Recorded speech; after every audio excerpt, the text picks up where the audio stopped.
and welcome back to Why This Film, the podcast where we reach back into your childhood, put out a movie, give it a rewatch, and have a chat about it. I'm Emily Slade, and welcome back. You watched it so many times before, and now you're gonna watch it again.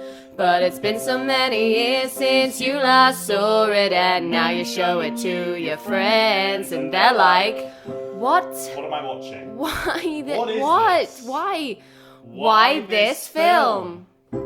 And I'm joined today by Mark, whose chosen film is The Karate Kid. The IMDb breakdown.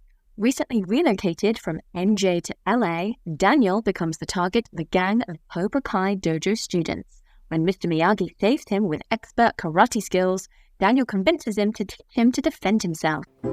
So I literally thought wax on, wax off, which I only knew from Dogma because Alan Rickman says it at the end. And Community the TV shows Community does like a Karate Kid episode where they're like putting it on stage or whatever. And so that was my understanding of the Karate Kid. That was it. So I thought wax on, wax off, and it is this. I thought it was some like deep, meaningful, like karate mental sort of mantra that was going to have some like wider, like I thought it was really like, oh, it's like a oh no, it's literally he's putting wax on the car and then he's putting wax on the car, and like it is deep and meaningful and has a wider meaning to it, and it's lovely and I adore it, but like it is literally just wax. I had no idea that wax on, wax off was literally wax. Well, the thing is here is that because you've only seen the film once, you are taking it as its literal translation, which is wax it on, wax it off. But when you look at it several times, you realize that actually he is teaching life skills. Yeah. And more importantly, he's teaching skills to be able to fight as well. Honestly, that scene where he's obviously he's made him like wax the cars and like paint the house and like do a couple of other chores that don't seem karate-y.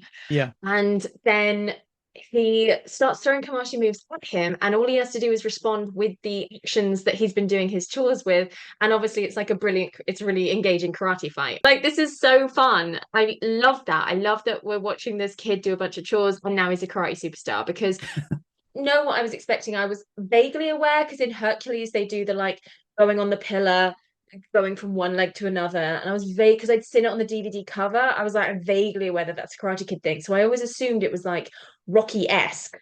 And the Wikipedia page will say something like, "Oh, well, they wanted a Rocky for kids, and so we got the Karate Kid." Yeah, and I'm like, which is right. And like, I've never seen Rocky either. I've never seen any of the Rockies. I don't know what's going on there. But I think this was wonderful, and I totally understand why it entered the zeitgeist in such a big way. Like, it's like, if you're not going to riff off Rocky's montage, you'll riff off Karate Kid montages, and even then they're not really montages. I truly thought it was going to be a movie of montages of this kid learning to do karate, but it's actually a kid's relationship with his mum, a relationship with this old man that lives in the janitor closet, and this girlfriend, and the life skills he learns along the way. It's like a coming of age story, whilst also being about a karate tournament.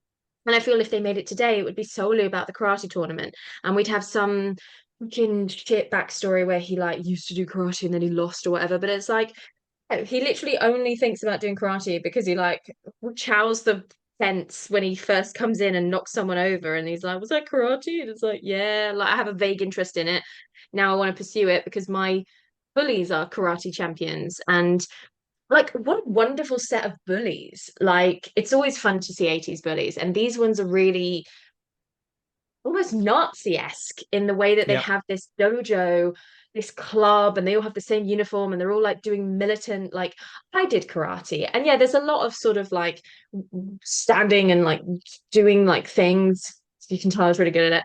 And like yelling things, but it was so militant in this movie. It was like frightening, which was wonderful because that's the bad guys.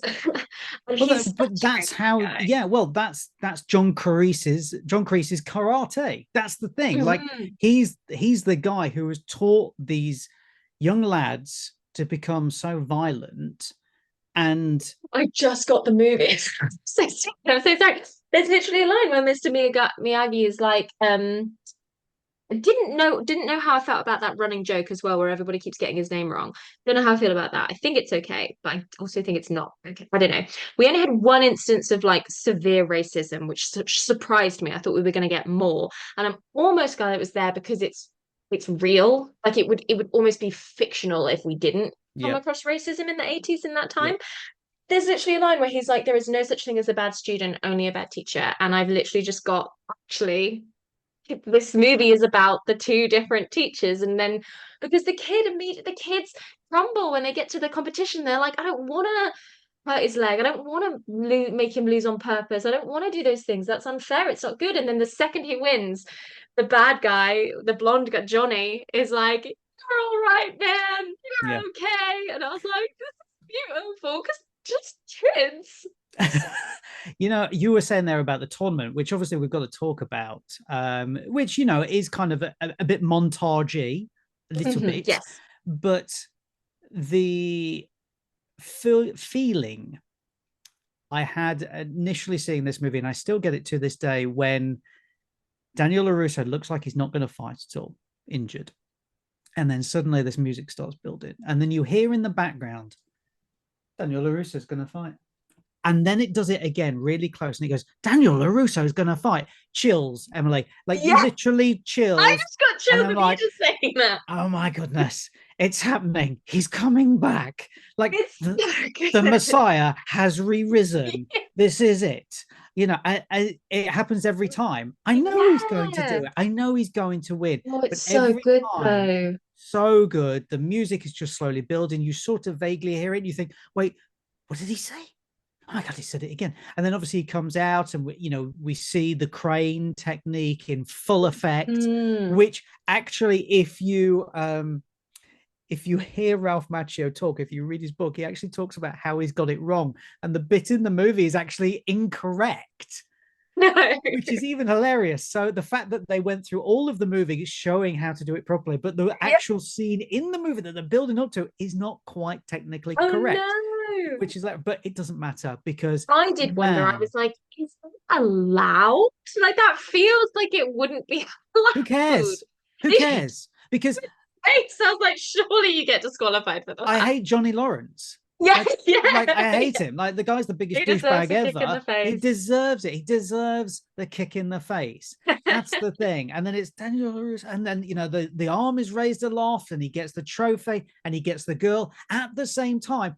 But Mr. Miyagi does not come down from the stands. He just gives him that little nod of approval, and you go, holy shit, that's just been like the best 2 minutes of my entire film life. The high of it is so wonderful, and the acting in that 1 second, where he like looks at him, I was like, oh, there's the Oscar.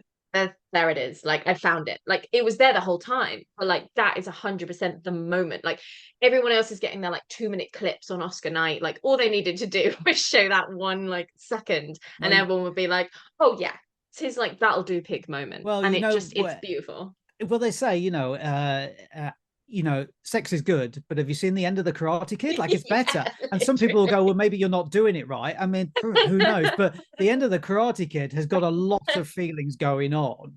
It's such a high. It's so much fun. And then it's just immediate cut to credits. Like, we don't need any fucking bullshit. We don't need anyone reunited with anyone else. No one needs to do a bloody monologue. Just cut to credits. Everyone goes home on a high. Okay, so the answer to that is because obviously you've not seen part 2 or part 3 or the next Karate Kid or the Karate Kid with Jaden Smith and Jackie Chan and whatever. I love Jackie Chan. So there was meant to be an epilogue on the Karate Kid, which they didn't put on. Instead, they put on at the start of the Karate Kid Part 2. So anybody who knows the start of the Karate Kid Part 2 will know that it starts in the car park immediately after the tournament. I'm not going to spoil it for you, Emily, because I think you should see Part 2.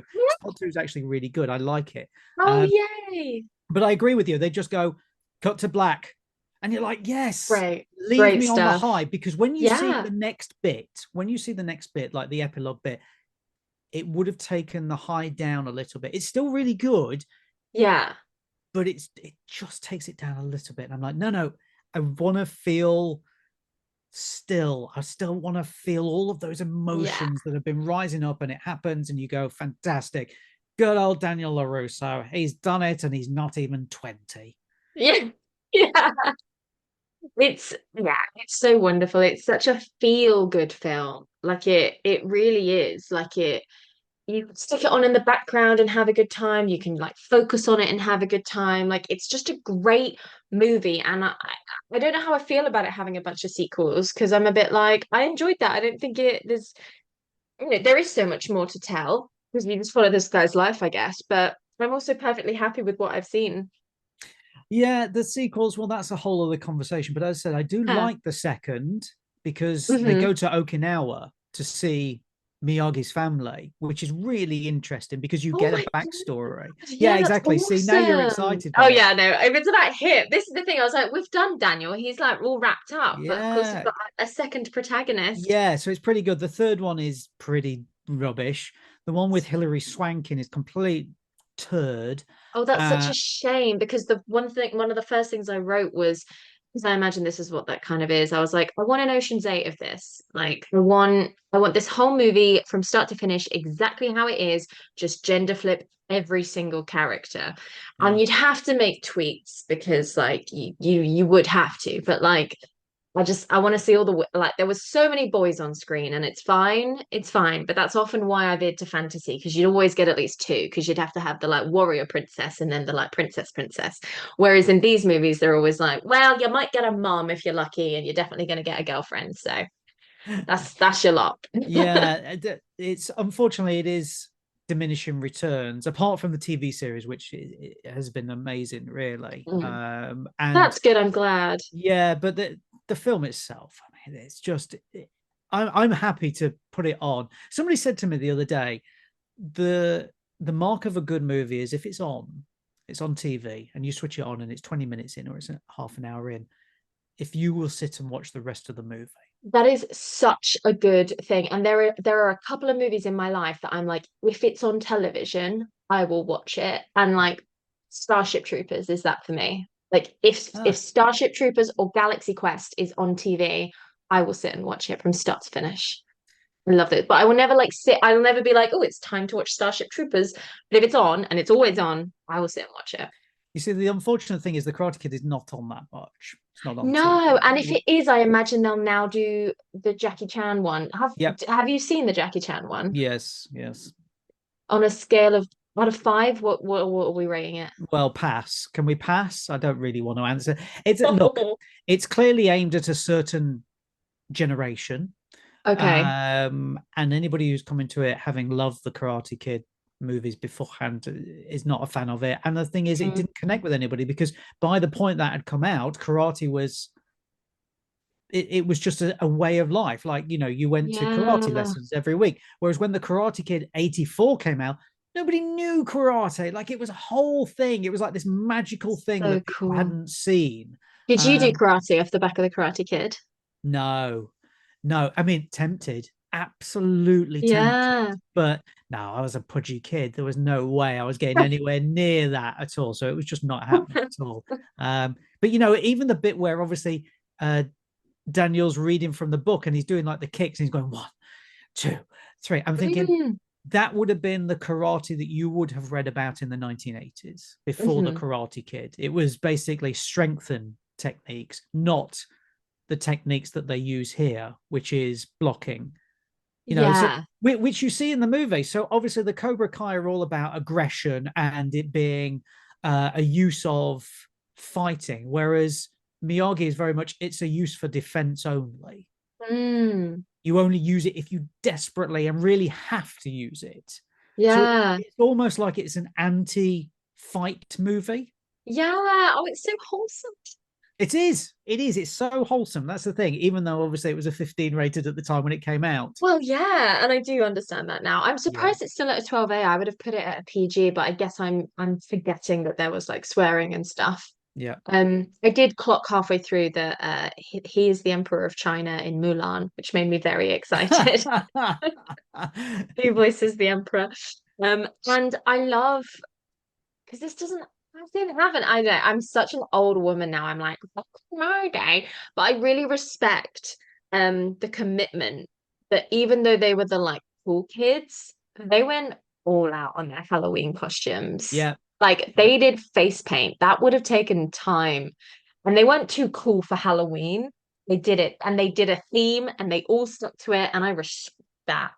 And the thing is, as well, is obviously I think about that now, and I think it's very much riffing on A Clockwork Orange Oh my God, it is, isn't it? for It's from like the kid Droogs. version. Yeah, for the Droogs. Yeah. I'm very much aware of that. And I saw a movie recently that had Oliver Reed in it. I can't remember what the title was. It got a different title here compared to the States, where the bad guys were on horseback, but they were all dressed up the same as skeletons. So they would Oh come out of the wow. mist on horseback as skeletons. So I think there's a certain Mhm. freakishness, almost a horror element to the Cobra Kai coming out of nowhere. You know, you think about the point where they come out and they chase Daniel, and it's all misty, it's all foggy. He's on his bike, and you Yeah. can't really see them either. So there is it's almost touching on a horror element. It's almost Lost Boys.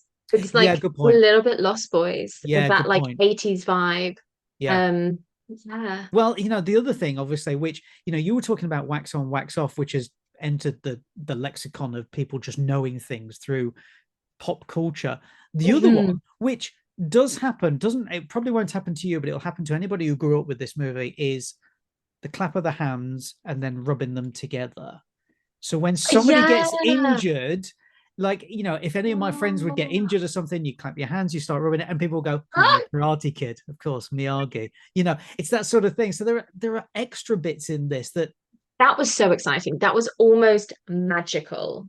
The that's the way he point was of it. like, That's the point of it, though, that it is magical. Like, it's a technique he has learned in a far off land that many of us yeah. had never visited, especially in the 80s. And you're like, Mhm. this is some magic thing. You know, it's like the magic sponge at football. You know, the physios run on, they dab them with the magic sponge and Yeah. they're fine with it. It's that sort of thing. Like, he's going to warm his hands up and then he's going to do something, but we never see what he does. That's the beauty of it. You just Yeah. know he's done something. Good news. That's it. Like, it's some sort of obviously It'll be pain. some like physio. Yeah, He'll just be it's doing like physio. something. Yeah, I mean, I'm sure somebody who's listening to this who is a physio will get in touch and say it's this, and we'll go, oh, that's slightly Yeah. disappointing actually, because I Yeah. still want it to be this mysterious thing. But Mhm. that's just another thing that just adds to the beauty of this movie, is that it's like, I don't know what that is, but I'd like to know, but at the same time I don't want to know, because Yeah. it might just shatter the illusion. The mystique is more exciting. Yeah. So you did you watch this on repeat as a kid? Oh yes, yes, And constant. have Yeah. you watched it as an adult Yes. frequently? Not, I mean, that's a difficult question, because obviously I see a lot of movies now, a lot of movies. So it's difficult to find the time to go back and watch some comfort movies, I really. was gonna But say, is this like a comfort movie to you? I would happily watch this when the other half goes out. She, you know, she Mhm. wouldn't watch it. She's not interested. She didn't grow up with it. She's not that bothered. Yeah, that's fair. I would It's a, it happily, is it is very like the 80s were very much like boys and girls yep, movies. We can yep, say that they were family movies and they were wholesome and they're for everyone. But like, yep, let's be honest, as wonderful a character as Elizabeth Shue is, I don't think anyone's watching it going, I want to be her. Like maybe I want to look like her. yep. Like she's not, you know, you're not going to take the vibes of like maturity and reasonable aspects that she showcases in this movie, which are very good to take on board as a young person. You'd much rather learn how to kick a bully in the face. Yeah, it's true. It's true. In terms of rewatching, I would happily rewatch it at any point, to be honest. You know, if this was being shown at a repertory cinema, I would probably go and see it, because I never saw it on the big screen ever. Mm. But yeah, I religiously as a kid, constantly. And when part two came out, which was only 2 years later, I think, I I didn't own that, but we used to rent that from the video library down the road quite a lot. Like every Saturday night, it'd be like, Karate Kid Part Two.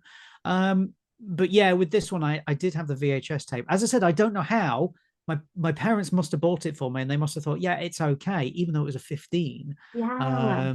So, you know, I thank them for that. But watching it now, I haven't seen it maybe 18 months, something like that. Well, But that's pretty frequent. if I thought me it and was at you 18 years. no, 18 months. But if me and you sat down to watch it now, I could probably quote you every single line from it. I love that. I Just love that. about every single line I could quote from it. And it is so quotable though. Like you can, like as you said, like so many of the lines have entered through the osmosis anyway. Yeah. And then even not even the other, even like random lines. Like I would have taken on she must be into fungus. I thought that was a great line. I was like, burn. So yeah, I cried at the end. It was great. I It really loved is. it. That's the thing. But this is why I love it, is that I think it's all great. I just think it's, but I'm a man. It's a sort of kind of macho-y man movie, and the 80s were very macho-y man. But I guess it's what's nice about it is it is also aspirational. There's nothing in there that's saying girls can't do it. And if anything, our female girlfriend character plays soccer, which like I didn't think we were gonna see until 2005's She's the Man. Yeah. And I was like, oh holy shit, a woman playing football, like pre 2011. Also, That's don't insane. forget, she's an American as well. So we would look at that and go, that's quite progressive for the UK. But for it to be in the US as well? Well, I think the US women's football team was the best in the world for a while. I think for whatever reason, I think because they've got American football, it almost feels like the girls were allowed soccer, and so they got really good at it. So that's why their football team was so good for so long. Yeah. But we're the best now. Ha ha ha ha. But you're right though, it is a thing that you wouldn't normally see. Yeah, like she would be doing girl things. We'd catch her going shopping, or we'd catch her doing her nails. Like, and I mean, there was even a line about that where they're like, "How do you think she strained her wrist from doing a manicure?" Like, no, she did it because she like punched that guy's lights out. Yeah. I was like, that's awesome. Like, what a great female character. And obviously, we're now in a place where we don't have to rely on our female characters being physically strong. They don't have to be active, because what's wonderful is that the more women you have on screen, the more different types of women you can portray. And that's the point. It's not about, we love our feminine women, we love our sporty women, we love our aggressive women, we love our evil women. Just let the more women we can have, the more options we can have as well, and that's much more fun for everyone. You've also brought up an interesting point there, and this is not just related to Ali, the character Elizabeth Shue as well, but I think it also relates to Daniel as well, and to Mr. Miyagi, and Daniel's mom as well, is that they are not, for the 1980s, standard body types that you would see in movies. Daniel, as I said to you earlier, Daniel is rake thin. Yeah, I'm trying to compare him to the other 80s characters, but you're right, they're either children or they look like the main guy from The Lost Boys, who was just like generically hot. And like, don't get me wrong, Daniel LaRusso is hot, but you're right, he's like scrawny hot. He's just like a normal guy. He's the next door guy. You're like, I think he's hot. Yes, I see him every day. He's quite hot. And obviously, Ali Mills, she's hot as well, but she's not 1980s glamour hair with the curls and whatever else. Yes, she's got that, but it's not styled in the way that you would have seen in the 80s either. So I think this movie, while it probably wasn't doing that on purpose, it's just got every type of body type in there as well. Yeah. Mr. Miyagi, he's a short guy. He's a small guy. Like I'm not that tall at all, but I think I'd tower over him. If this movie was made now, well, it was obviously, with Jackie Chan. Jackie Chan's a taller guy. Yeah, and it probably wasn't on purpose, but it's that kind of like Yoda effect, isn't it? Where it's like, oh look, it's the unassuming gentleman that's actually the like master of everything. Yeah. It's just nice to see a movie where not every single person is a stereotypical person from that era at all. Yeah, of course the Cobra Kais are, because ultimately, as you alluded to earlier, it's kind of the Nazis, so they're all going to look the same. They've all they all even have the same name. They're like Johnny, Freddie, Ronnie, Bonnie, like they're all with one syllable, basically. They've all got the California short blonde hair as well. And Daniel LaRusso turns up and his hair is sort of a bit browny and whatever else, so yeah, it's just, it's just nice to see a movie that was made so long ago actually not be so drawn to showing body types around that era as well. I mean, we're Yeah. lucky that the 90s kind of pushed that on, and they kind of had whoever was making the movie was on the screen. But in the 80s, no, you had to look good.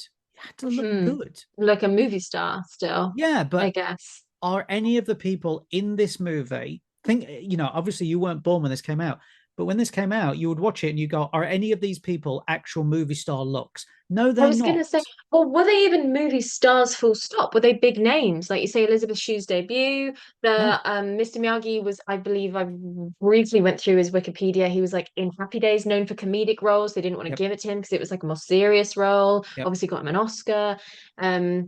Like all of these things. So such fun. Like they just took a gambit. They were like, we're gonna make a movie and we're gonna have fun and we're gonna write real people in real situations.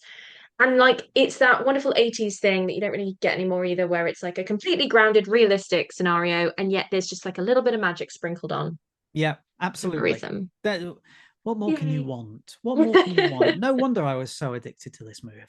Yeah. Oh my God. Well, thank you so much for introducing it to me. I had such fun. I love it now. I might even go and watch Cobra Kai and well, I'll watch the sequels first and then I'll watch Cobra Kai. You should, and then we Um can discuss it. And also, obviously, before we yeah. go, one more thing to say to you, Emily, which is you're the best around. Nothing's ever going to stop, and nothing's ever going to keep you down. Another absolute banger from the soundtrack. So much so that I know somebody who had it as their wedding song. Oh, I love that. If the people want to hear more from you, where can they find you? So they can find me on Twitter, aka X, whatever they want to call it, Mark_Searby. I'm on Instagram as well. I'm on Blue Sky. My website, marksearby.com. I do weekly film reviews for BBC Essex and for Phoenix FM. There's a podcast for that. And I also do a podcast all about the films of Al Pacino as well. Woo! Hooray! Well, thank you so much for joining me today. Oh, it's a pleasure. Absolute pleasure. And it's been a nice trip down memory lane. Yay! I'm glad. Thank you so much for listening, and we'll see you next time.